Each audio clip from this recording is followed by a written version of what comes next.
Հայկ ջան, մենք սկսում ենք նորից մեր հերթական կանաչ ուղեգից հաղորդումն է եւ ինձ թվում է այսօր մենք շատ կարեւոր թեմայից ենք խոսելու ու նոր թեմաներից։ Հա, մենք իրականում արդեն անցած տարվանից սկսած ակտիվ կերպով հետևում ենք թե մեր մեդիա դաշտում, ընդհանրապես հանրային ու քաղաքական նաեւ դիսկուրսում բնապահպանության թեման ոնց է շոշափվում, ոնց է ներկայացվում ու տեսնում ենք, որ հիմա նոր ինչ-որ զարգացումներ կան ու նաև ինչ-որ միտում ենք տեսնում, որ այս նախընտրական շրջանում բնապահպանությունը, բնապահպան ակտիվիստները ոնց որ շատ մեծ ինչ-որ թիրախավորման են ենթարկվում։ Դե դու չգիտես, ամեն ինչում միշտ բնապահպաններն են մեղավոր։ Ինչ լինում է բնապահպանները։ Այո, եւ բոլոր, հա, ժամանակաշրջաներում այդպես է եղել եւ կարծում եմ նախընտրական շրջանում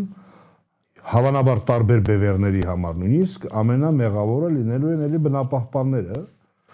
եւ թիրախ է, որովհետեւ էտել էլի մենք տեսնում ենք, որ շատ ինչ-որ կարծրացած արդեն բաներ կան, նարատիվներ կան բնապահպանների վերաբերյալ, որը որ մենք մեր նախորդ հաղորդումներում էլ քննարկեցինք, ցույց տվեցինք, թե ովքեր են դրանք տարածում, ինչ նպատակով են տարածում ու ոնց որ պարարտ հող կա, ոնց որ ինչ-որ թիրախ դարձնելու բնապահպաններին։ Ու ես այսօր մենք մտածում ենք, որ շատ կոնկրետ դեպքի շուրջ քննարկենք, թե այդ թիրախավորումը ոնց է տեղի ունենում, ում կողմից է տեղի ունենում, ինչ նպատակով է տեղի ունենում ու մանիպուլյացիաները հատկապես այս կոնտեքստում ոնց են օգտագործվում, հա, այն մարդիկ, ովքեր որ կարող է շատ ակտիվ չեն հետևում ընդհանրապես բնապահպանների գործունեությանը ու ինչ որ տեղ կարող է իրենց աչքով ընկնի, ինչ որ հայտարարություն, ինչ որ հոդված, հա, բնապահպանների գործունեության մասին, ուզում ենք ոնց որ ավելի շատ իրանց համար այսօր խոսենք, թե ինչի հետ մենք գործ ունենք ու ինչին է պետք ուշադրություն դարձնել, ինչից է պետք զգուշանալ։ Եվ հատկապես դա կարևոր է Հայաստանի նախընտրական շրջանում դրա մասին խոսել, որովհետև այդ ամբողջ, հա, այսպես ասած, տրամաբանությունը չասեմ, որ հիբրիդային sense հարձակումների պատերազմի, հա, ուղիղ մաս է կազմում, բայց ամբողջը պարունակում է, այսպես ասած, ապատեղեկատվության եւ կեղծ նարատիվների, այսինքն հիբրիդային հարձակումների համար բնորոշ գործիք հակազմ են, այսինքն շատ նման։ Արի դե սկսենք թե ինչ կոնկրետ դեպքի մասին ենք խոսում, հա, այս որպեսզի ավելի նյութական դառնա, մենք մի քանի շաբաթ առաջ հանքարդյունաբերողների միության կողմից հայտարարություն տարածվեց, որտեղ որ կոնկրետ թիրախավորվում է չեխական Արնիկա կազմակերպությունը իրենց գործունեության համար եւ նաեւ իրենց տեղական գործընկերները ու կարծես փորձ արվում ներկայացնելու ինչ որ ռիսկեր, վտանգներ այդ կազմակերպության գործունեության տեսանկյունից։ Ուզում եմ դու մի քիչ պատմես, թե ինչի մասին է այդտեղ խոսքը, հա, չեխական կազմակերպությունը ով է, ինչ էր այստեղ անում ու հետո կքննարկենք, թե ինչի են հանկարծ որոշել թիրախավորել այդ կազմակերպությանը։ Նու հարկն է նշել, որ Արնիկան Հայաստանում 2010 թվականից է աշխատում, այսինքն շատ վաղուց է աշխատում Հայաստանում եւ իրականացել է տարբեր տեսակի, հա, մասնագիտական փորձ, ընդհանրապես ով է Արնիկան դա գիտնականների, հա, այսպես ասած միավորում է, կազմակերպություն է, որը հասարակական կազմակերպություն է, որը չեխական է եւ իր գործունեությունը իրականացնում է աշխարհի տարբեր երկրներում եւ տարբեր մայրցամաքներում։ Գիտահետազոտական կազմակերպություն է ինքը եւ յուրաքանչյուր իր հետազոտություն հիմնված է, հա, գիտահեն աշխատանքի վրա, իրենք մասնագետները հանդիսանում են նաև IPEN միջազգային քիմիական նյութերի աղտոտիչների ոչնչացման ցանցի փորձագետներ, այսինքն շատ լուրջ միջազգային կառույց է դա։ Իսկ բոլոր փորձաքննությունները, որոնք իրականացվում են տարբեր երկրներում, այսինքն տարբեր երկրներում մոնիտորինգը, իրենք փորձաքննությունները նմուշարումների Եվրոպական միության կողմից, այսինքն Եվրոպական միությունում պետական հավատարմագիր ունեցող լաբորատորիան է իրականացում, այսինքն շատ լուրջ առողջապահական եւ տեխնիկական ինստիտուտներ են, այսինքն իրենք եւ համապատասխանաբար լաբորատորիաներ եւ տարբեր երկրներում են իրենք աշխատում եւ կարծես թե հատկապես երևի թե 2022, 21, 22 թվականներից սկսած տարբեր թիրախավորումներ ենք մենք տեսնում մամուլում, ինչ որ հայտարարություններում եւ այլն։ Այսինքն այս առաջի դեպքը չի, որ իրար թիրախավորում է։ Այսինքն շատ վաղուց է։ Նախ սկսենք նրանից, որ որտեղից է այդ ամենը գալիս, մենք պետք է հիշենք, որ Հայաստանում տարբեր, համայնքներ կան, տարբեր մարդիկ կան։ Օրինակ, չգիտեմ, Լոռու մարզի Ճոճկանից Սամվելը, որը իր այգիները կորցրել է, ասենք, աղտոտման պատճառով, այսինքն պոչանքները ջրերով լցվել են իր այգիները, չորացել, այլևս դրանով չի զբաղվել, եւ երբ որ տվյալ մարդը ընդհանրապես հարցադրում էր անում, որ լավ, ով է փոխհատուցելու իմ վնասները կամ ոնց ապացուցեմ, որ ես վնաս եմ։ Իր վրացի ծաղում էին ընդհանրապես, այսինքն որևէ լուրջ մոտեցում չկար, ընդհանրապես չկան մեխանիզմներ եւ տվյալ մարդու համար անհրաժեշտ էր նաեւ որպեսզի ինք ունենա հենք կամ ասենք Պոչամբարի կողքին ապրող ընտանիքը, որը անդադ ասում էր իմ երեխաները հիվանդանում են եւ այլն, շատ པարզ ծիծաղում էին, ասում էին դու իմ մարդ չես, ոնց կարա Պոչամբարից մարդ հիվանդանա Պոչամբարի մոտ, այսինքն եւ այսինքն տվյալ մարդիկ տարբեր խնդիրներով, այսինքն այն հիմնական, այսպես ասած, պահանջն են դարձել, որպեսզի այսինքն ցանկանում էին ապացույցներ ունենալ, որ արկա են որոշակի ռիսկեր, որոնք որ հնարավոր է վնաս են տվել, եւ այսպես նաեւ սկսվեց այդ համագործակցությունը, այսինքն ինքը պահանջը համայնքներից է եկել, այսինքն մարդկանցից է եկել, իսկ յուրաքանչյուր մարդ Հայաստանում իրավունք ունի, այսինքն իմանալ, զբաղվել, չգիտեմ, շրջակա միջավայրի մոնիտորինգ իրականացնել կամ մասնակցել այդ ամեն ինչին, Այսինքն կոնկրետ առաջինը Լոռու մարզում է սկսել այդ գործունեությունը եւ մինչեւ 20 թվականների մենք տեսնում ենք նաեւ հետաքրքիր մամուլի տրանսֆորմացիա, այն բոլոր մամուլները, որոնք որ հիմա գրում են, այսինքն օրինակ չգիտեմ, ինչ որ մեկը հայտարարություն է տարածում եւ ինչ որ մի խումբ մամուլներ sense գրում են, այսինքն տարածում են այդ չգիտեմ, նարատիվները հայտարարությունը սկսած մենք կարող ենք հետադարձ հայացք գցել եւ տեսնել թե որքան է տվյալ նույն մամուլները շատ կարեւորում մինչեւ 20 թվականը, այսինքն այդ գործընթացները, այսինքն որ քաղաքացիներ են, ձայն են բարձրացնում, կան ինչ որ լրատվամիջոցներ, որ մինչև 20 թվականը դա ինչ որ ուրիշ դեպ էին ներկայացնում, ասում են ինչ լավ է, որ քաղաքացիները բարձրաձայնում են այս խնդիրները։ Շատ կարևորված, չասեմ, ասում են, որ շատ լավ է, շատ կարևորված է, այսինքն չգիտեմ, օրինակ մարդկանց, չգիտեմ, հողատարածքներում, այս ռիսկերն են հայտնաբերվել եւ այլն, կամ մարդիկ դիմում են դատարաններ, իրենց իրավունքները պաշտպանելու համար շատ լավ էին այդ ամեն ինչ ներկայացնում, բայց այս երևի սկսած 21-22 թվականից մենք տեսնում ենք այդ շրջադարձը, երբ որ որոշակի հայտարարություններից կամ նարատիվների տարածելուց հետո նաև որոշակի մամուլ, այսինքն ինքը սկսեց լրիվ այլ ձևով ներկայացնել եւ մենք խոսենք նույնիսկ ինչ աբսուրդային վերնագրերի ենք հանդիպել ընթացքում, Հիմա այս ակնարկը պատմական շատ կարևոր է, որ նաև մարդիկ պատկերացնեն, ինչ որ պատահական չի եկել այստեղ ընկել ինչ որ կազմակերպություն ու ինչ որ հետազոտություն։ 2010 թվականից է Հայաստանում։ Կազմակերպությունը ու շատ կարևոր է շեշտենք այդ ներքևից եկող հանրային պահանջով, որովհետև մարդիկ ի վերջո, եթե պատկերացնենք սովորական քաղաքացին, այդ ռեսուրսն ու կարողությունը չունի, ինքնուրույն դնելու, այդ հետազոտությունները անելու, իրան ինչ որ աջակցություն է պետք։ Ու այստեղ ունենալ տեղական կազմակերպություն, որը որ այդ մարդկանց հարցը բարձրացնում է, համագործակցում է միջազգային կազմակերպության հետ, որովհետև իրանք էքսպերտիզա ունեն, օգնում է հետո այդ մարդկանց խնդիրները արձանագրել, հետո մենք նաև կխոսենք, թե ինքը կոնկրետ ինչ արդյունքներ ա տվել այս տեսակի հետազոտությունները շատ կոնկրետ մարդկանց կյանքում ինչ դեր ա խաղացել,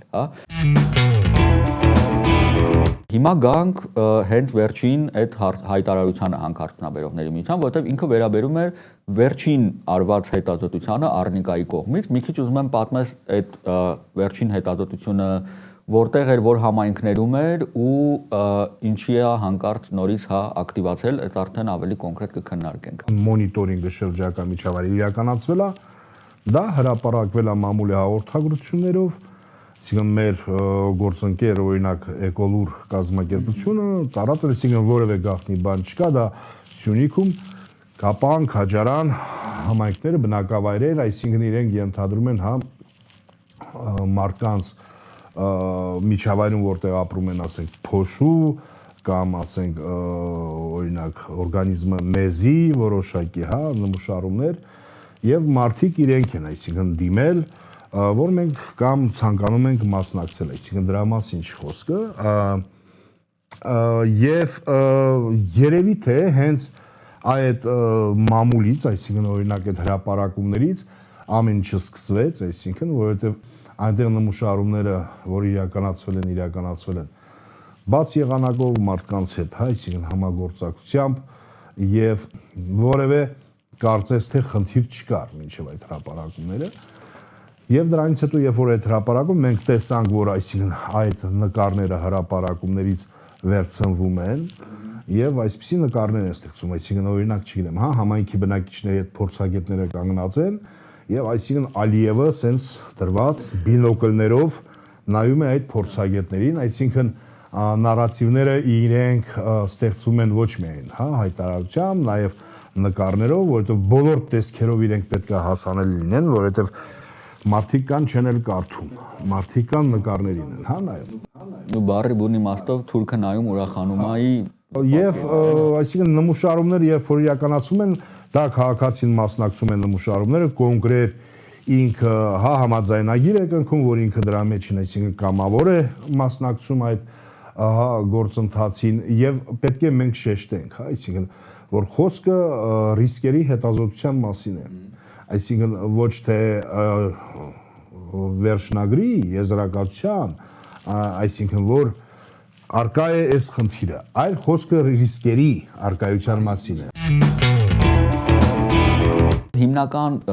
թեմաներից, թեզերից մեկը, որ այդ հայտարարության մեջ մենք տեսնում ենք, դա որ սա որակյալ ու այդ քո ասած գիտահեն, բանը չի, հետազոտությունը չի, ինքը սիրողական է, իր մեթոդաբանությունը պրոբլեմատիկ է։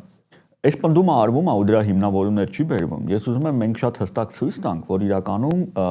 շատ հստակ տրամաբանությամբ ու հստակ մեթոդաբանությամբ արվող աշխատանք է։ Այն ինչ որ դու հիմա նշում ես օրինակ ռիսկերի հետ կապված, պնդումներից մեկը այն էր, որ սենց խնդիրները հնարավոր է միայն երկարաժամկետ մոնիթորինգի միջոցով բացահայտել ու արձանագրել, որ խնդիր կա, բայց ոնց որ դու նշեցիր, հարցը այստեղ ոչ թե այն է, որ մենք ցույց տանք վերջնական վերդիկտ անենք, ասենք, всё, այստեղ այսպես լուրջ խնդրեմ կա, այլ այստեղ կարևորը, որ մարդկանց ահազանգերից ելնելով մենք տեսնում ենք ինչ որ ռիսկեր կան ու այդ կարճաժամկետ մոնիթորինգը,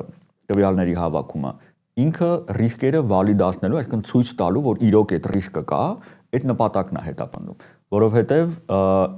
եթե մենք ուզում ենք արագ արձագանք մարդկանց խնդիրներին, մենք չենք կարող դնել երկարաժամկետ ինչ-որ հետազոտություններ անել։ Մարդիկ այս պահին բողոքներ ունեն իրանց առողջության եւ մնացածի հետ կապված։ Դրա համար պետքա այս մեթոդաբանությունը ենթադրում է դա անել կարճ ժամանակում, արագ ու հաստատել արդյոք ռիսկը կա թե չկա։ Նախ պատճառահետևանքային, այսինքն այդ շղթան, այսինքն որ ստեղծվում է, այսինքն մեթոդոլոգիա է ինքը իրենց ներկայացնում, այսինքն որը էլի ռիսկ է, այսինքն ռիսկերի գնահատում, այսինքն դե եթե բնականաբար դու շնչում ես, բնականաբար շնչում ես ինչ որ փոշու մեջ ես, որտեղ կան ծանր մետաղներ կամ ինչ որ նյութեր, ու հետո դա հայտնաբերում ես այդ նույն միջավայրում ապրող մարդու մեջ, այսինքն բարձր պարունակությունը, դա արդեն ուղիղ կապն է, այսինքն տվյալ միջավայրի եւ մարդու հետ կապված, եւ ինչպես դու նշեցիր, որ այո, բայց այդտեղ մի հատ կարևոր բան կա, էլի, որ պետքա շեշտել։ Այն ինչ որ ասում են, որ դա երկար ուսումնասիրություն, այդ ճիշտ է։ Դա էլ է պետք։ Չէ, դա ճիշտ է։ Այդ երկար ուսումնասիրությունների արդյունքում ստեղծվում է հենց ռիսկերի գնահատման կարճ մեթոդոլոգիա։ Այսինքն ինքը դրա այդ ամբողջ կոմպլեքսի ճյուղավորումներից մեկն է։ Այդ պետքա մենք ուշադրություն դարձնենք, բայց այդ նարատիվը եւս, որ երկար, այսինքն դա խնդիրը մոռացության տալու բանն է, այս մղումն է, որովհետեւ երբ որ մենք խոսում ենք էլի մարդկանց առողջության մասին, օրինակ ասում ենք շրջակա միջավայրի ազդեցությունը մարդու առողջության վրա, նույն խումբ փորձագետները եւս միշտ էլ ասել, դե որպեսզի դա մենք հասկանանք, պիտի 100 չէ, 1000 տարի մոտավորապես, որպեսզի մենք այդ խնդիրը ապացուցելը դժվար է եւ այլն եւ այլն։ Այսինքն եթե դժվար է, եթե չենք անում, ուրեմն ոչինչ չպետքա չանենք, էլի, այսինքն դա եւս բերում նրան, որպեսզի մարդը հույսը կորցնի, որովհետեւ այն նույն համայնքի բնակչին, երբ որ ինքը բարձրաձայնում է իր խնդիրների մասով, իրեն եւս պատասխանում են հետեւյալ շաբլոն ձևերով։ Դա երկար է, դա ապացուցելի չէ, չեն կարող ասել, կարող է ձեր գյուղում շատ են ծխում եւ այլն։ Այսինքն այդ նարատիվներն է տարի տասնամյակներ շարունակ տարածվել եւ այստեղ է որ խնդիր ունեն, այսպես ասած խնդիր ունեն ապա լեգիտիմացնել կամ անարժեք դարձնել այն հետազոտությունը, որը որ իրականացվում է եւ որը որ աշխարհի տարբեր երկրներում է իրականացվում։ Ես ուզում եմ այս պահը ֆիքսենք, որ այո, մենք ուզում ենք արձանագրենք ռիսկեր ու դրա համար է այդ ու ինչի համար է դա կարևոր է որպեսզի նախ մարդիկ իմանան, երկրորդը լինեն չգիտեմ, նույն ուղղակի լինեն ավելի զգույշ, նույն շրջակա միջավայրի հետ շփվելու, որտեղ եթե փոշին ինքը աղտոտված է, իսկ իր երեխան ամբողջ օր այդ փոշի հետ խաղում է։ 1 եւ երկրորդը դա ազդակ է, որպեսզի պետական, քաղաքականության մակարդակում մենք կոնկրետ քաղաքականություններ եւ չափորձ այ թեկուզ այդ երկարաժամկետ հետազոտությունը գոնե սկսենք, այսպես ասած, որը որ պահանջված է։ Ես ապրելով Երևանում, օրինակ իմ մոտ այդ հարցը միշտ առաջանում էր, էլի, երբ որ Նուբարաշյանի աղբավայրը սկսում էր վառվել կամ ընդհանրապես Նուբարաշյանի աղբավայրը մենակ վառվելու ժամանակ չի, որ վտանգ է ներկայացնում, ինչի մենք չենք տեսնում, որ հստակ ուղեցույց լինի, օրինակ առողջապահության նախարարության կողմից, շրջակա միջավայրի նախարարության կողմից, քաղաքապետարանի կողմից քաղաքացիներին, թե այս ինչ ռիսկեր է պարունակում, որտեղ մենք հիմա տվյալ ունենք, որ մակարդակը այսպիսին է, սա պարունակում է հետևյալ ռիսկերը, դուք պետքա զգույշ լինեք, պատոհանը պետքա փակեք, դիմակ պետքա կրեք եւ այլն եւ այլն, հա։ Ու դրա հետ մեկտեղ ես չեմ տեսնում, որ շարունակաբար արվի մոնիթորինգ ու ասում ենք հիմա 10 տարի անում ենք մոնիթորինգ եւ Նուբարաշյանի աղբավայրի շուրջ պարզել ենք այս տրենդերը ու դրա համար պետքա հետևյալ քաղաքականություն, հա։ Նույնը տեղի է ունենում այստեղ։ Կարելի է անել այդ պահին հետազոտություն, որպեսզի քաղաքացին իմանա ինչ ռիսկերի հետ գործ ունի ու իր վարքագծի տեսանկյունից հասկանա ինչ պետք է անի, որ զգույշ լինի, եւ միևնույն ժամանակ սա պետք է ազդակ լինի որոշում կայացնողներին, որ այստեղ այս ռիսկը կա, ոնց ենք սրա հիման վրա մենք մշակում ինչ-որ քաղաքականություններ։ Եվ բոլոր նորմալ քաղաքագետ երկրներում սկսում է քաղաքացիներից եւ քաղաքացիական հասարակությունից, որոնք որպես ազդակ են հանդես գալիս, այսինքն պետության համար։ Մի քիչ գանք այդ բանին, հա, դա նշեցիր, փորձում են ապա լեգիտիմացնել, այստեղ եմ հենց ուզում խոսենք կոնկրետ արդյունքների մասին, թե ոնց է օգտագործվել այս տեսակի հետազոտությունները, ինչպես են օգտագործվում հենց քաղաքացիների շահերը, իրավունքները պաշտպանելու տեսանկյունից ու ինձ թվում է սա լրիվ կհերքի այն հարցը, որ սա բան է, էլի։ Հետազոտությունը, այսինքն ինքն է մասնակցում, ինքն է դիմում, որ ասած ասած մասնակցում եւ ինքը իր անունով, այսինքն անոնիմ իր ձևով ինքը ըստ իր պահանջի ստանում է լաբորատորիայից իր հենց իր մասնակցության դա ոնց որ իր հա հաստատումն է եւ ինքը այդ պահը կներես էլի ուզում եմ ընդգծեմ էլի այնքան կարեւոր բան է հատկապես մեր առողջապահական համակարգի տեսանկյունից որ մարդը եթե տեսնում է ինչ-որ մտահոգություն ունի իր առողջության հետ կապված ինքը փաստացի ապացուցված տվյալներ է ստանում իր առողջության ամենատոյից մինիմալ առումով նույնիսկ այդ այնքան օգտակար է այս մարդու համար որ ինքը իր առողջության վերաբերյալ կոնկրետ տվյալներ այսինքն տվյալներում գրած չի որ այս մարդու մոտ հայտնաբերվել է չգիտեմ այս ինչի քսիվանդություն չէ ընդհանրապես ուղղակի հա ցույց են տվել լաբորատոր չգիտեմ ուսումնասիրությունները որ այս կամ այն տարի հա պարունակությունը գերազանցում է կամ ցածր է ու դա հիմնականում այդ գերազանցումները հա համեմատվում են այն չափորոշիչների հետ որոնք որ հա առողջապահական համաշխարհային կազմակերպության կողմից հա դրված են ու ընդհանրապես այդ փաստաթղթում որևէ մեղադրական չկա ոչինչ էլ այսինքն ուղղակի այս արձանագրումը Եվ բացի այդ ամեն ինչ, այսինքն տվյալ քաղաքացին ինքն է որոշում, ինքը այդ տվյալի հետ ոնց է վարում, որովհետև դա ամբողջապես, հա, այսինքն գաղտնի է, տվյալ քաղաքացու հետ, հա, համաձայնություն կա, որ ոչ որևէ մեկը չի կարող իր փոխարեն իր տվյալները կամ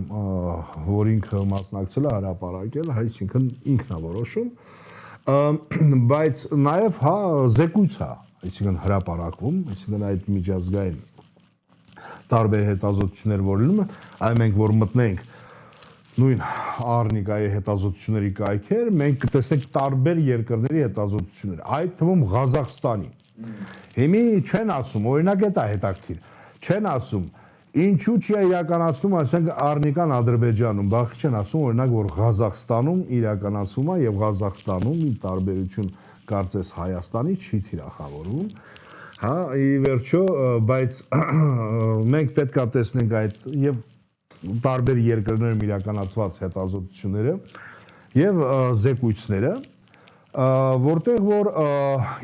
ամբողջը բաց թափանցիկ ներկայացված է, այսինքն ինչպես է իրականացվել, ինչ մեթոդոլոգիայով, ինչ համար արվում եւ այսինքն հա եզրակացություն, այսինքն վերջում, այսինքն դա խոսքը ռիսկերի մասին է եւ իհարկե նաեւ հա համապատասխան ռեկոմենդացիաներ։ Իհարկե պետք է նշել, որ այդ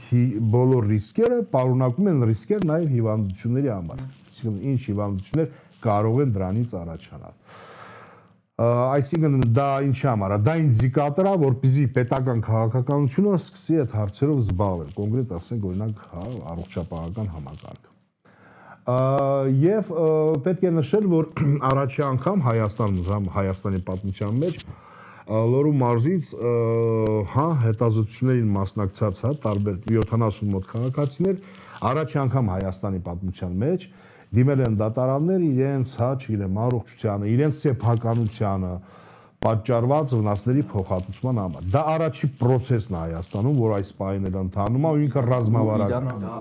Դա արել են ելնելով այս տեսակի Այսինքն հայցի ինքը քաղաքացիները հետազոտությունն են, այսինքն դա քաղաքացիներն են, որպես իրանց հետազոտությունը, իրանց փաստաթուղթ իրենք ներկայացրել են, ասենք դիմել են դատարաններ, եւ դա շատ կարեւոր է, այսինքն ընդհանրապես եւ տվյալ մարդկանց բարեկեցության, իրավունքների պաշտպանության համար, այդ մարդիկ են, որ տասնամյակներ իրենց վրա անլուրջ են վերաբերվել, ասել են, «Էս ինչ եք ասում» կամ չգիտեմ, ով պետքա քեզ փոխհատուցի կամ դա ընդհանրապես վնաս չի։ Ես հիշում եմ մի հոգի էլ ժամանակին, հա, ոլորտում աշխատող իջավ պոչամբարից հոսող ջուրը խմեց մարդկանց առաջ ապացուցելու համար, որ մաքուրա վնաս չի, ինչ վնասների մասին է խոսում, իհարկե հետագայում այդ մարդը մահացավ չարորակ հիվանդությունից, այսինքն մարդիկ որևէ բան չունեին եւ պետք է նշենք, որ այդ մարդիկ մինչ հեղափոխական, մինչև 18 թվականի Հայաստանում պահանջ են ժամանակն է ձևավորվել, այսպես ասած, որ պետք է հետազոտություններ անցնենք եւ տարբեր ճնշումների միջոցով էին մարդիկ անցնում, տարբեր դժվարություններ, ես ինքս իրենց կողքին կանգնած եմ եղել, տեսել եմ այդ բոլորը հա արհամարումները, ինքս էլ տարբեր հա կոնֆլիկտներ եմ ունեցել եւ 18 թվականի հեղափոխությունից հետո այսինքն բան է փոխվել, այսինքն նոր բաներ եւ մարդիկ հնարավորություն ունեցան, այսինքն կոնկրետ տվյալ դեպքում նաեւ այդ հետազոտություններին մասնակցել եւ դա շատ կարեւոր փաստ է եւ ամենակարևորը ասեմ ուրեմն դեբետ գետի աղտոտման հետ կապված հա այսինքն վարույթներ քրեական վարույթներ օրինակ մեկը գյուղացիները նոյեմբերյան գյուղի ֆերմերները ահազանգել են համայնքի կներես ահազանգել են դա 21 կամ 22 թիվներ արդեն խառնում են եւ մի խոսքով գնացի տեսա արձանագրեցի հայտահետում քրեական վարույթ դեբետ գետով եւ ամենակարևորը այդ դատարանում քաղաքացիները որ դիմել են դատարաններ այդ քաղաքացիներից 11-ը ճանաչվել են տուժող այդ փաստով որովհետեւ քննչական մարմինը նաեւ փորձաքննություն է իրականացրել պարզել այսինքն ամեն ինչը սենց է Հայաստանում առաջի անգամ պատմության մեջ Հայաստանի որ աղտոտումից տուժած քաղաքացիները այսինքն որ իրենց սեփականությունը տուժել է ճանաչվել են տուժող նման բան չի եղել դա շատ կարևոր այս սրա առաջն են ուզում սենց ասած կասեցնել էլ այսինքն որտեվ լեգիտիմության աղբյուրը ի վերջո այն մարդն է ով որ ինչ որ խնդիրների առաջ է կանգնած ու չունի միջոցներ, գործիքներ իրան պաշտպանելու, իր ընտանիքը պաշտպանելու ու այս հետազոտությունները դառնում են իր համար շատ արժեքավոր ռեսուրս, որ ինքը կարողանա իր իրավունքները պաշտպանի ու սա սրանից ավելի բարձր լեգիտիմություն հետազոտության ես չեմ կարող պատկերացնել, որ մեզ այդ քո նկարագրած դեպքերով որ մարդը իրավական համակարգում ճանաչվում է տուժող, խնդիրների հետ կապված հարուցվում են վարույթներ եւ այլն եւ այլն։ Սա կոնկրետ մարդու մեր քաղաքացիների ոնց որ զորեղացման, իրանց ավելի պահանջ ներկայացնելու կարող, հա, ոչ թե հաշտվող, որ թե խնդիրները կան այդ քո ասած ճնշումներին, անտեսումների հետ հաշտվող, դե սենց էլ պետքա լինի, այլ քաղաքացու գիտակցության մեջ սրանից կարա բան փոխվի, որ ես սրա հիման վրա կարող եմ պահանջ ներկայացնել իմ իրավունքների, իմ առողջության պաշտպանության համար։ Գիտես այդ ամեն ինչի միջնա նաև շեշտեմ, ինչքան ուզում են, ովքեր ուզում են, ինչքան ուզում են կիսվեն, բայց ամենակարևորը քանի որ մենք նաև ակնադիտական եւ մոնիտորինգ ենք իրականացնում աղտոտման, ջրերի, ոռոգման համակարգերի ունենք ահազանգման համակարգ համայնքի գյուղի բնակիչների կողմից, որոնք գիշերվա հազարին լինի, զանգում են, ասում են նման խնդիր կա, հա, այսինքն, որտեվ իրենք այգիները իրենց ոռոգում են այդ ջրերով։ Այդ process-ը երբ որ սկսել էինք, ամենասկզբից, հա, սկսենք 18-19 թվականին, երբ որ մեկնարկել էր։ Եթե ժամանակ սեզոնի, եթե մենք տարիներ շարունակ մի 2-3-4 տարի, 3 տարի դրանից հետո եւ դրանից առաջ աղտոտում ինքը գրեթե ամենօրյա ռեժիմ էր իրենց պարունակում, այս ամբողջ պայքարի շղթայի արդյունքում հիմա մենք անցյալ տարի միայն հայտնաբերել ենք 3 դեպք ու 3-ն էլ եղել են իսկապես վթարի հետևանքով։ Նույնիսկ մի դեպքով հազանգեցին գյուղերի հետ, գյուղացիների հետ եւ բնապահպանության դերքի տեսչական մարմինը արձագանքեց, ամբողջ տարածքները զննեցին, վթարների արդյունք ա եղել։ Կանխարգելիչ արդյունք։ Այսինքն մի ամբողջ էկոհամակարգ այդ պայքարի եւ այդ գործունեության արդյունքում մաքրվել է։ Այսինքն այստեղ պետքա այդ գյուղացուն, նրանց օգնողներին, հետազոտողներին, այդ բոլորին պետքա շնորհակալություն հայտնել, որովհետեւ այդ աշխատանքի ու չարչարմունքների արդյունքում համարյա հասնում է, սկսում է հասնել համարյա 0-ի։ Արի մի քիչ էլ ինձ թվում է մարդկանց մոտ նորմալ հարց է, որ կարող է առաջանա, հա, այսքան կարևոր է, արժեքավոր է, օգտակար է, բայց փորձում են մարդկանց ներկայացնել, որ սա ինչ-որ գաղտնիություն է, այս տվյալները չգիտենք ուր են գնում եւ այլն, հա, մենք շատ կոնկրետ օրինակներ նշեցինք ոնց է օգտագործվում, բայց փորձը արվում ներկայացնելու, որ այստեղ պետքա շատ խիստ վերահսկողություն եւ այլն, ինչ ես կարծում ես որտեղից է գալիս, երբ որ մենք շոշափելի կարող ենք տեսնել այդ ամեն ինչը ոնց է օգտագործվում մի կողմից եւ երկրորդ կողմից էլ շատ թափանցիկ կերպով ներկայացվում է մեթոդաբանությունը ոնց է օգտագործվում, ինչ է անում, հա, ինչ նպատակ է հետապնդում այս բանի նարատիվը, որ պետությունը պետքա խիստ վերահսկի այս տեսակետը։ Նման խիստ վերահսկողությունը որևէ ձեւով ես չեմ տեսել, որ սահման քաղաքացին, այսինքն նույնիսկ հա Օրհուսի կոնվենցիան ինքը թույլատրում է քաղաքացիներին, որպեսզի իրենք իրենց շրջակա միջավայրի հետազոտություններով պաշտպանությամբ զբաղվեն, այսինքն նման սահմանափակումներ մենք չունենք, հյուսային Կորեան չի, եւ այստեղ ի գիտություն, օրինակ շրջակա միջավայրի նախարարությունը գրավոր ի գիտություն տեղեկացվել է, որ նման գործընթացը իրականացվելու, ասեմ ավելի, յուրաքանչյուր տարի տարվա վերջին իրականացվում էին, այսինքն հետազոտություններից հետո իրականացվում էին, այսպես ասած, ամփոփիչ հանդիպումներ, կոնֆերանսներ, որտեղ բոլոր գերատեսչություններից հրավիրվում էին նախարարների մակարդակով։ Այսինքն այդ թվում վարչապետի աշխատակազմը, օրինակ 2023-ին, հա, նախագահի աշխատակազմ հրավիրել, մի մասը եկել է, մի մաս չէ, միշտ շրջակա միջավայր, առողջապահություն, տարածքային կառավարում, ԱԻ-ին, մարդու իրավունքների պաշտպան, առողջապահության նախարարություն նշեցի, եւ այլ պետական մարմիններ միշտ գրեթե իրենց ներկայացուցիչներին ուղարկել են։ Այսինքն եթե նույնիսկ բարձր մակարդակի չեղել, մամուլն է եկել, առաջ թիրախավորումները այդպիսի կոնֆերանսների ժամանակ են սկսել։ Այսինքն այդ ամեն ինչը շատ բաց է եղել, միշտ էլ հրավիրվել են նաև արդյունքներին։ այսինքն ներկայացմանը պետական մարմինները եւ այստեղ ամենակարևորը պետք է նշենք, որ նաեւ իրազեկումը, որ նման գործընթաց է լինում, ասեմ ավելին, նույնիսկ հա դիմում է եղել, որ եկեք ուզում ենք նախարարության հետ հանդիպենք, որպեսզի նաև ներկայացնենք, քննարկենք մեթոդոլոգիան, նախարարությունը գրավոր պատասխանել է, որ այս ընթացքում ժամանակ չունի, այսինքն հա որոշակիորեն հանդիպելու, այսինքն խնդիր կա ժամանակի։ Ուզում ասել, բայց նարատիվը ինքը սենց տարածվում է, կարծես թե դա գաղտնի է։ Այդ եմ ուզում ասեմ, էլի, ինձ թվում է շատ բնական է, որ այդ գործընթացի սկզբում ունենալով քաղաքացիների պահանջը ու այդ լեգիտիմությունը, շատ պարզ բան է, տեղեկացնել պատկան մարմիններին, որ ժողովուրդ, մենք sense բան ենք անելու, հա? Փորձելը սա մանիպուլացնել, որ սա պետքա պարտադիր ինչ-որ թույլտվություն որ արտաքին գործերի նախարարությունն էլ է ներկայացվել, շրջակա միջավայրել, այլ գերատեսչությունն էլ է ներկայացվել, այսինքն իրազեկում, որ նման process է լինելու եւ կցանկանային հա, այսինքն հանդիպել ու ինչի եմ սա ուզում բան անենք, էլի, Օլեգ, նայ, պիտի ֆիքսենք, որ քաղաքացու համար հավելյալ բեռ չպիտի ստեղծվի այս տեսակի բաներ անելու։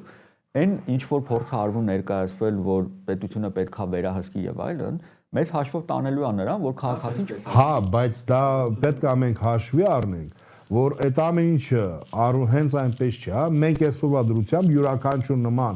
կամպեյնից հետո տեսնում ենք տարբեր թիրախավորումներ, այսինքն նույն համայնքում էկոլոգիական ակտիվիստները այսօր թիրախավորվում են։ Տարբեր երբեմն ցավալիորեն տեսնում ենք, որ ինչ որ չգիտեմ, հա, տեղական պետական կամ տեղական ինքնակառավարման մարմինների ներկայացուցիչներ այդ թիրախավորումներին ինչ որ ձևով արձագանքում են, այսինքն օրինակի համար, չգիտեմ, անում, այս ինչ են անում եւ այլն, հա, այսինքն առաջինը թիրախավորումն է։ Լավ, եկեք արի մի հատ գնանք, հա, այն ամենակարևոր նարատիվը, այսինքն, հա, այդ հետազոտությունները արվում են, Ադրբեջանը դրանից օգտվում է։ Այս մի հատ ֆիքսենք, որովհետև այս շատ տարածված բան է, մենք որ ասում ենք, հա, հետևում ենք ժամանակի ընթացքում, կարծես ինչ-որ բան է դարձել, որ խնդիրների կարևորությունը ոնց որ մի կողմ թողելու մեխանիզմ է դարձել, փոխելու ուղղությունը, սլաքները փոխելու, որ այս Ադրբեջանը օգտագործում է մեր դեմ, Հայաստանի դեմ։ Ու կարող է դա ճիշտ լինի, հա, կարող է Ադրբեջանը ինչ-որ տվյալներ օգտագործի, բայց հարցը արդյոք այս տվյալները առաջի հերթին մենք ինքներս չպիտի դնենք հաշվի առնենք ու դրա հիման վրա ինչ-որ լուծումներ անենք, ուզում եմ երկու բանի անդրադառնալ։ Մեկը նշեցիր, խոսք է գնում, թե ինչի Ադրբեջանում չեն աշխատում, մենակ Հայաստանում ստացվում է սելեկտիվ են, հա, բան անում, ուրեմն ինչ-որ օրակարգ ունեն, մի հատ դա քննարկենք եւ երկրորդը արդյոք այն, որ այս տվյալները կարող են օգտագործվել Ադրբեջանի կողմից ինչ որ նպատակներով, պիտի մեզ հետ պահի խնդիրները տեսնելուց ու արձանագրելուց ու բացահայտելուց ու խոսելուց։ Թե ես չեմ հասկանում, ինչքան պետք է աշխարհից անտեղյակ մարդ լինի, ընդհանրապես այս աշխարհից չլինի, էլ այսինքն ինչած ու զարմանա թե Ադրբեջանը որևէ կազմակերպություն չի կարող աշխատի։ Սեփական երկրի կազմակերպությունները վտարանդի են, փակված են, կամ ակտիվիստները նստած են Բերթերում կամ գտնվում են Եվրոպայում, այսինքն արտերկրում, այնտեղ ընդհանրապես որևէ մեկը չի աշխատում եւ հնարավոր չի աշխատել։ Այնտեղ միայն աշխատում են այն կազմակերպությունները հիմնականում, որոնք որ ստեղծվել են հենց պետության կողմից։ Այսինքն այս նարատիվը փուչիկ է, այսինքն այսպես ասած ես չեմ կարծում էլի որ այդ մարդիկ խելացի մարդիկ են, որը շատ այդքան անտեղյակ են, թե խիչ են օրինակ նման հետազոտություններ արվում Ադրբեջանում։ Խելացի մարդիկ են, հնարավոր չէ տեղյակ չլինեն, բայց եթե տեղյակ չեն, ուղղակի տեղեկացնեմ էլի, որ Ադրբեջանում հնարավոր չի ընդհանրապես որևէ գիտահետազոտական գործունեություն իրականացնել։ Բացեք ցանկացած միջազգային զեկույց, որը գնահատում է խոսքի ազատության, մասնակցության մակարդակը լուրջ եմ ասում էլի, հնարավոր չի Ադրբեջանում։ Այդ երկրում, եթե նույնիսկ սեփական երկրի քաղաքացին ինչ-որ խնդրից խոսա, մեծ վտանգների է ենթարկվում, հավատացեք ճիշտ ենք ասում, կարող եք ուսումնասիրել, բայց Հաջորդը ինչու Հայաստանը նախ նշենք, որ այդ հետազոտությունները իրականացվում են, հա, transition ծրագրերի, այսպես ասած, տրանսֆորմացիոն ծրագրերի շրջանակներում, որը Չեխիայի Հանրապետության պետական ծրագիր է ի աջակցություն իր գործընկեր կամ որոշակի զարգացող երկրների համար։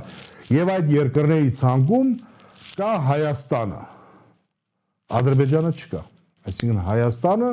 այն երկիրն է, որը որ Չեխիայի կառավարությունը իր հարկատուներից նաև գումար է տալիս, որպեսզի այդ երկրում ու այդպիսի երկրները շատ են, բայց Հայաստանը այդ երկրում է որպես գործընկեր առաջ Ադրբեջանը ընդհանրապես չկա, Չեխիան ընդհանրապես Ադրբեջանում չի աշխատում այդ առումով։ Ուզում եմ նաև արձանագրենք ինչի է Հայաստանը այս տիպի գործընկեր ընկալվում Չեխիայի կողմից, որովհետև Հայաստանը կառավարության մակարդակով հայտարարում է իր ցանկությունների մասին, օրինակ ավելի եվրոպական ստանդարտներին համապատասխանող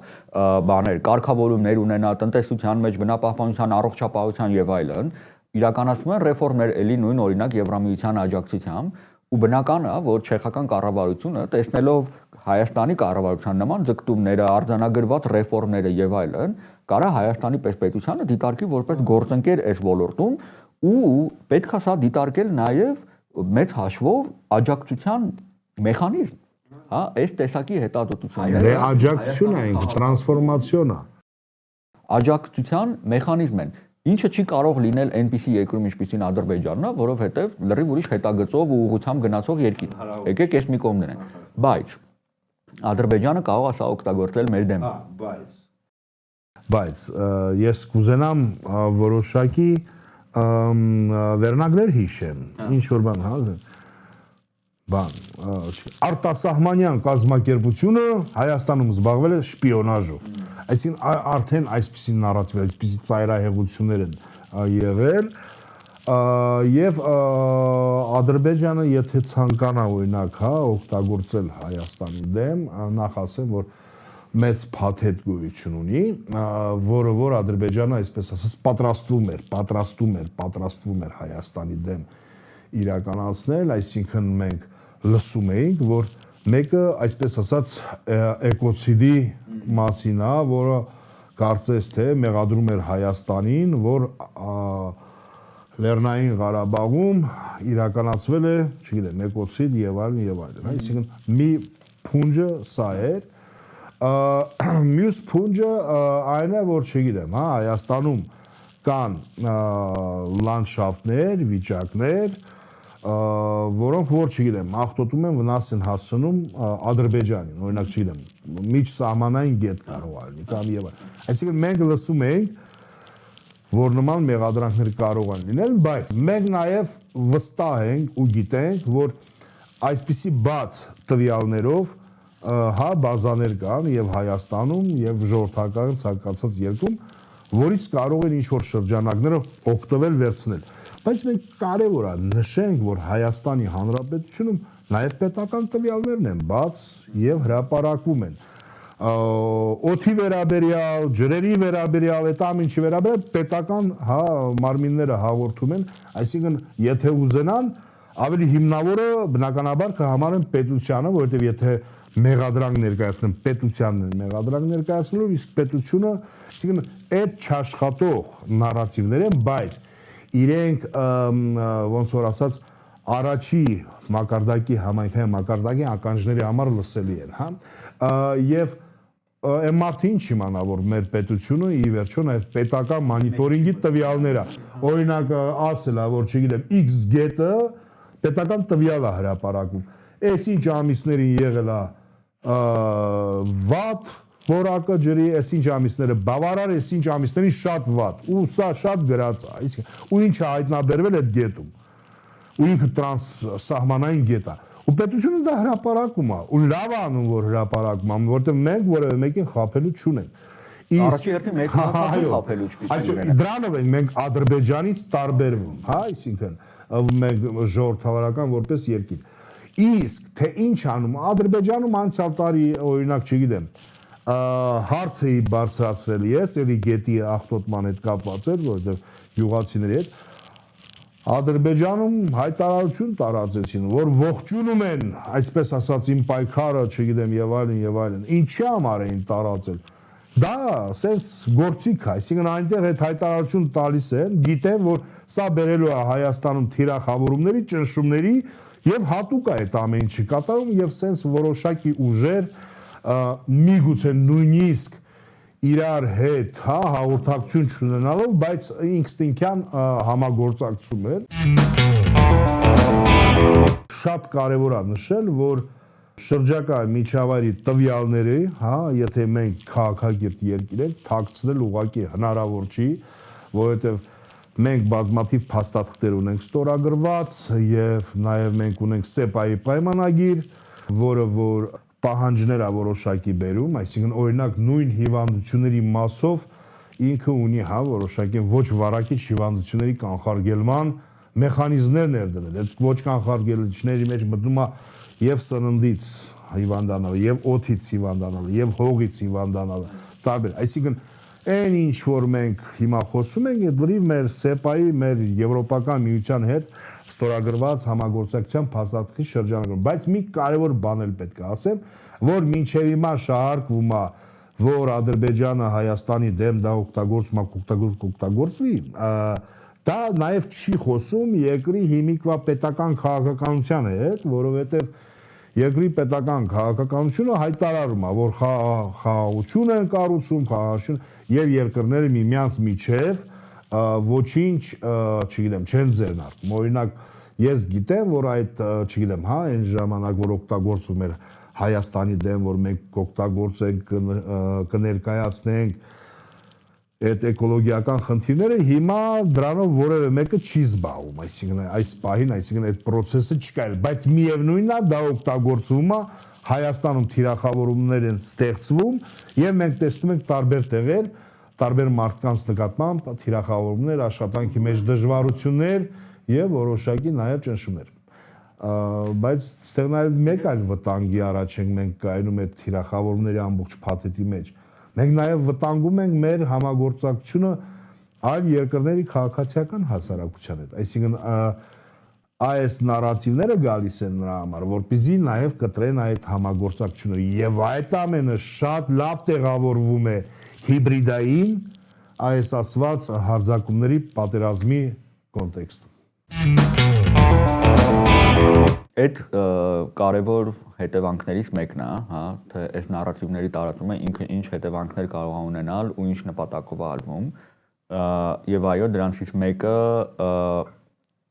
կտրելն է մեծ հաշվով Հայաստանի քաղաքացիությանը իր գործընկերների հետ մենք պետքա ֆիքսենք, որ այնպիսի լուրջ մարտահրավերներ, ինչպիսին օրինակ բնապահպանական խնդիրներն են, ամբողջ աշխարհում նորմալ է, որ կազմակերպությունները իրար հետ համագործակցելով են փորձում այդ խնդիրներին անդրադառնալ, որովհետև պահանջում է ռեսուրսներ, գիտելիքներ, կապեր ու այդ փոխադարձ օգնությունը տարբեր կազմակերպությունների ինքը շատ արժեքավոր պրակտիկա է, որից որ շահում են երկու երկրների կամ տարբեր երկրների քաղաքացիները միևնույն ժամանակ, Էլ ինչ նպատակով է այս տեսակի նարատիվները տարածվում։ Մենք դրա մասին խոսենք, ես կարծում եմ, որ մենք խոսեցինք հենց քաղաքացիների տեսանկյունից, իրանց վրա այս տեսակի նարատիվները շատ զսպող բան են, էֆեկտ են ունենում, այն իմաստով, որ քաղաքացին կարող է սկսի երկու անգամ մտածել, ինչքանով է ճիշտ ինչ-որ խնդիրներ բարձրաձայնել, եթե դա կարող է վնասի իմ երկրին, ու հատկապես երբ որ այդ եւ նաեւ հենց ինքը իրեն հատկապես որ այդ նարատիվների մեջ օգտագործում են որոշակի պիտակավորումներ, քո ասած շպիոնը, քո ասած օտարերկրյա գործակալը եւ նման բաները, օրակարգ սպասարկողները, այս բառերը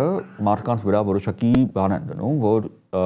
մարդ չի ուզենա բնականաբար նման բառերի հետ ասոցացվի, չի ուզենա որ իրան այդ ձև ընկալեն ու ինքը ճնշում է մարդկանց, այն մարդկանց հատկապես, ովքեր որ տեսնում են ինչ-որ խնդիրներ, ուզում են բարձրաձայնեն այդ խնդիրների մասին, բայց սկսում են արդեն վախենալ, այսինքն սա շատ ուղղակիորեն ազդեցություն է ունենում քաղաքացիական մասնակցության վրա մեր երկրում, քաղաքացիների կողմից խնդիրների բարձրաձայնման, դրանց հետևողական լուծումներ պահանջելու տեսանկյունից ինքը բացասական հետևանք է ունենում։ Ու եթե մենք ուզում ենք լինելով երկիր, որտեղ որ ժողովրդավարությունը հələ անցումային փուլում անոր է ձևավորվում, հա, մենք պիտի ընդհակառակը մաքսիմալ ձգտենք այնպիսի միջավայր ունենալ, որ հնարավորինս շատ այդ մասնակցությունը լինի, օրինակ հետաքրքիր է, չէ՞, մենք հիմա շատ ենք խոսում, ինչի քաղաքացիները ընտրություններին չեն մասնակցում, ինչի է ցածը, հա։ Ոնց կարա քաղաքացին գնա ընտրություններին մասնակցի, եթե իր ավելի անմիջական առօրյա խնդրի վերաբերյալ իրան ճնշում են, որ ինքը այդ հարցերը չբարձրաձայնի։ Այն քաղաքացին կգնա ընտրություններին մասնակցի, ով իրան զգում է լիարժեք ազատ ու լիարժեք տերը իր իրավունքների ու իր բանի, հա, ու կարողանում է ազատորեն արտահայտվի խնդիրների մասին ու մասնակցի այդ խնդիրների լուծմանը։ Եթե մենք դրկում ենք քաղաքացուն այդ հնարավորությունից, մենք մեզ հաշվով դրկում ենք մեզ լիարժեք ժողովրդավարություն ունենալու, հա, ու սա կարծես պետքա լինի իմ կարծիքով պետքա լինի այս քննարկման առանցքը։ Մենք կարող ենք շատ քննարկել, թե հա մեթոդաբանությունը ճիշտ է, սխալ է, վերահսկողությունը եւ այլն։ Հարցը մեզ պետքա լինի, եթե մենք ուզում ենք ունենալ նորմալ աշխատող ժողովրդավարական երկիր։ Այս տեսակի process-ները մեզ ավելի շատ օգնում են, թե վնասում են։ Իմ համոզմունքը այն է, որ իրանք միայն ու միայն օգնում են, որովհետեւ մեկ, ոնց նշեցինք սկզբում, այս տեսակի հետազոտությունների միջոցով որ քաղաքացին զենք ու գործիք է ունենում իր իրավունքները պաշտպանելու, վստահություն է ձեռք բերում իր իրավունքները պաշտպանելու, եւ երկու, իր մասնակցության միջոցով է միայն, որ ժողովրդավարությունը աշխատում է։ Այնպես որ ինձ թվում է արժի, որ մենք ավելի շատ խոսենք այս տեսանկյան մասին, թե այս նարատիվները ինչ էֆեկտներ են ունենում, էլի։ Դու ոնց նշեցիր, որ քաղաքացին լրի, այսինքն չգնա ընտրության, մյուս կողմից նաև մյուս հա, այսինքն տրամադրությունն է ստեղծում, այսինքն նայեք, այսպիսի բաներ են կատարվում, ու սա կատարվում է ժողովրդավարության ժամանակ, այսինքն դա է ինչ որ մեսիջ է, ինչ որ մարդկանց մտածել, որ այո, ժողովրդավարությունը վտանգավոր է, գնամ ընտրեմ ոչ ժողովրդավարական ուժերին, կամ չգիտեմ, պրոռուսական ուժերին օրինակի համար, այսինքն ուզում եմ ասել, որ սենց մի քանի սենց հա ալիքներով է ինքը աշխատում եւ ամենակարևորը ինչը նկատեցինք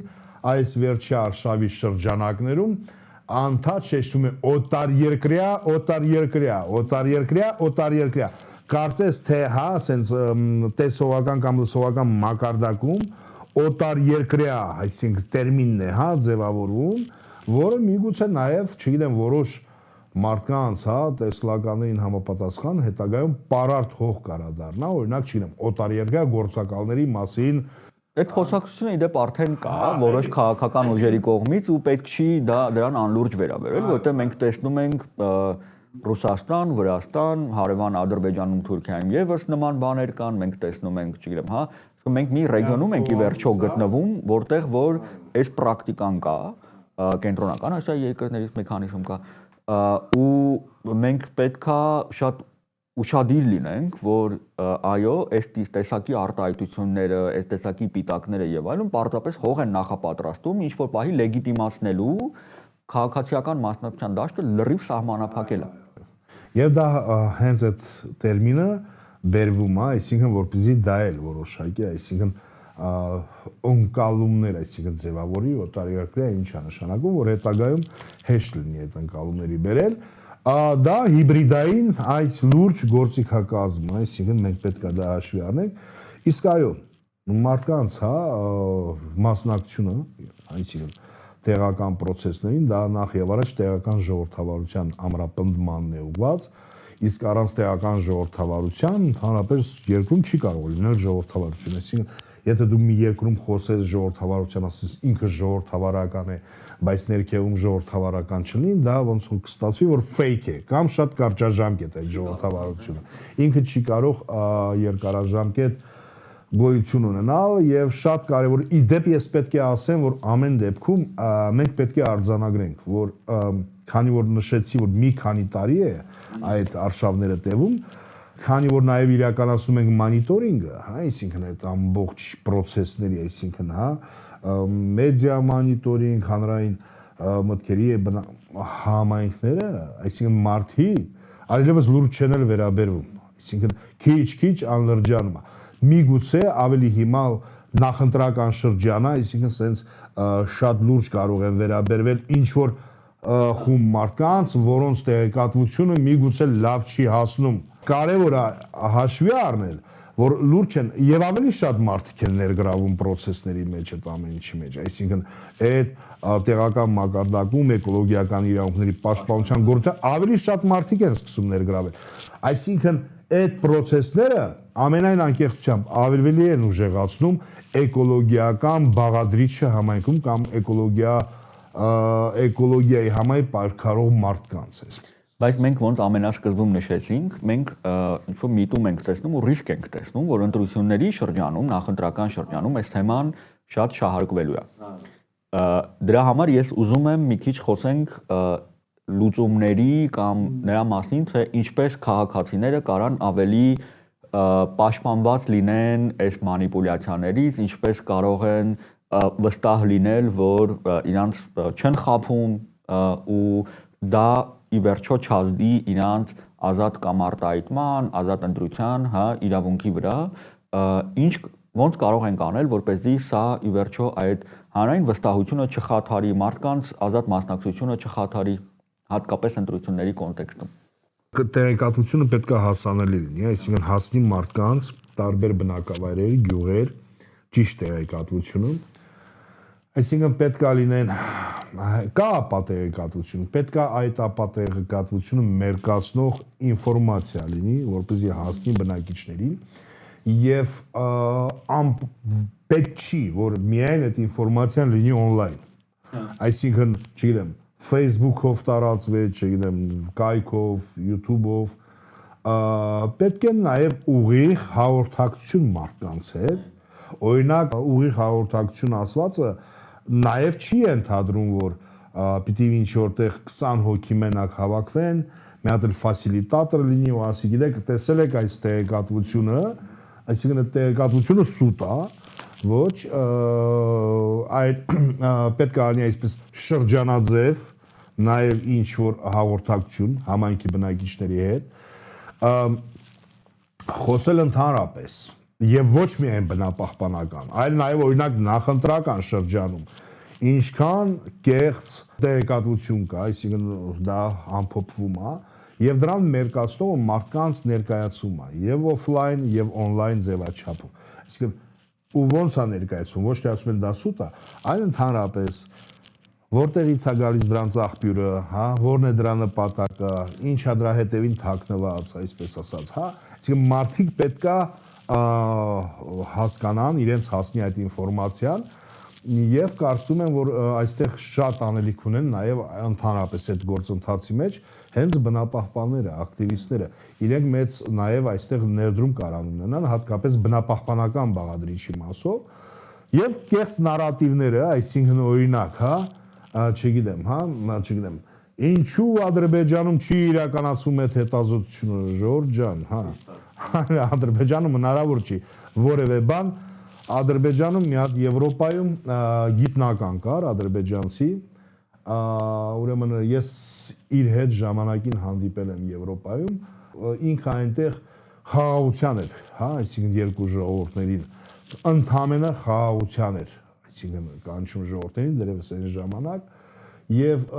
պատերազմը վերջացած սրանից 1 տարի առաջ ինքը վերադարձել էր Ադրբեջան, այնտեղ իրեն բռնել են եւ 20 տարով բանտարկել են։ Ինքը ընդամենը ցանկանում էր որպեսզի ասենք խաղաղություն լինի կամ օրինակ ասում էր այո, չգիտեմ, եղել են զոհեր եւ այլն երկու կողմից էլ։ Այդ մարդը այնտեղ այսօր բանտարկվում, սեփական երկրի քաղաքացիները սեփական երկրում ոչինչ չեն կարողանում խոսել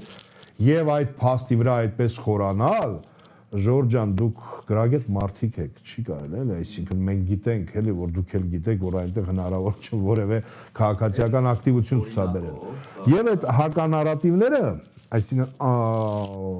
բոլոր կեղծ նարատիվների հականարատիվները իրենք պետք է տեսանելի եւ ցուցադրելի լինեն եւ հասնեն ամենահեռավոր հերվաշենի բնակչին։ Ինքը պետք է դրա մասին տեղեկացված լինի։ Այս պարզապես օրինակ է, հա,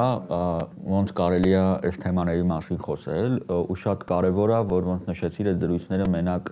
on-line միջավայրում չլինեն, մեկ,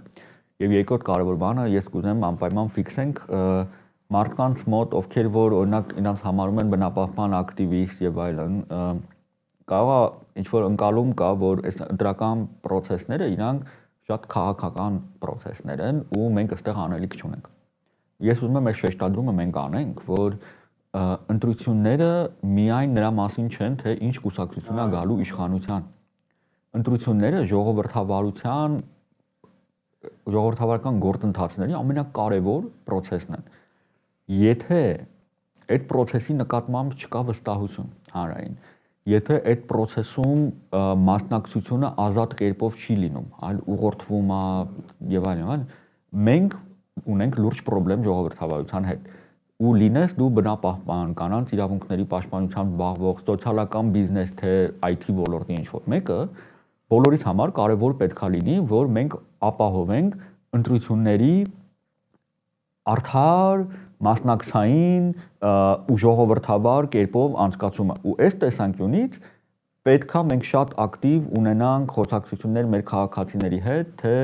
իրենց մտահոգությունները որոնք են, թե իրանք ինչ տեսակի նարատիվների են առնչվում ու ինչ այդ քո ասած փորձել քննադատորեն վերաբերվել այդ նարատիվներին, ինչ նպատակով են արվում, ովքեր են անում եւ այլն, եւ ի վերջո քաղաքացիների մոտ ձևավորել այդ վստահությունը, որ միայն իր ազատ ու իրազեկված մասնակցության միջոցով է հնարավոր ժողովրդավարության կայացումը, այդ թվում եւ ընտրությունների մասնակցության միջոցով։ Ու քանի որ մենք ֆիքսում ենք, որ ընտրությունների նախորդող շրջանում այս թեմաները ակտիվանալու են, մենք շատ մեծ անելիք ունենք մարդկանց հետ այս ամեն ինչի մասին խոսելու, ազատ կերպով ու նաեւ այդ ավելի ոչ ֆորմալ զրույցների միջոցով քննարկելու, հասկանալու, որպեսզի ես համոզմունք ունեմ, որ մեր այդ դիմադրողականությունը այս սպառնալիքներին հնարավոր է միայն եթե մենք բաց, ազատ ու անկաշկանդ ձևով իրար հետ այս մասին խոսում ենք։ Չենք կարող փորձել պիտակավորել մարդկանց մի կողմ դնել, ասել իրանք այսպեսին են, իրանք այնպեսին են։ Պետքա պրոստը այդ զրույցները ունենանք, որովհետեւ սպառնալիքները մեզ պարակտելու տեսանկյունից եւ ներքին են եւ արտաքին են ու միակ ձևը այն է որ մենք դա թույլ չտանք եթե իրար հետ այդ վստահություն ունենանք այսինքն նստենք իրար հետ խոսենք եւ միգուցե ես ավելի մի քիչ տենց բան ասեմ բայց նարատիվները ապատեգատությունը ոչ ժողովրդավարական ուժերի համար օգտվելու մեխանիզմ են այսինքն Հայաստանի ոչ համար, չգիտեմ, հա, պայքարող դրսի արտաքին ինչ որ ուժեր իրենք այդ շռայլությունը չպետք է ստանան ու եւ ունենան, այսինքն չեն ունենալու եւ ակտիվիստները այստեղ մեծ ավելիքներ ունեն, այո, համաձայն եմ։ Այս թեմաները շարունակում են մնալ մեր ուշադրության կենտրոնում, մենք դեռ էլի կունենանք ցենց զրույցներ, նաեւ ինչ որ մասնագետների, փորձագետների հետ մարդկանց հետ, ովքեր որ հենց համայնքներում են ներգրաված եւ այլն։ Իդեպ հաջորդ զրույցներից մեկը երևի կարաչարկեմ, եթե դեմ չես, օրինակ բնապահպանների, հա, ընդհանրապես աշխարհում եւ Հայաստանում կամ հանրային մասնակցությունը նվազեցնող մեկ այլ գործիքի երևույթների մասին խոսենք, օրինակ սլապ դեպքերի։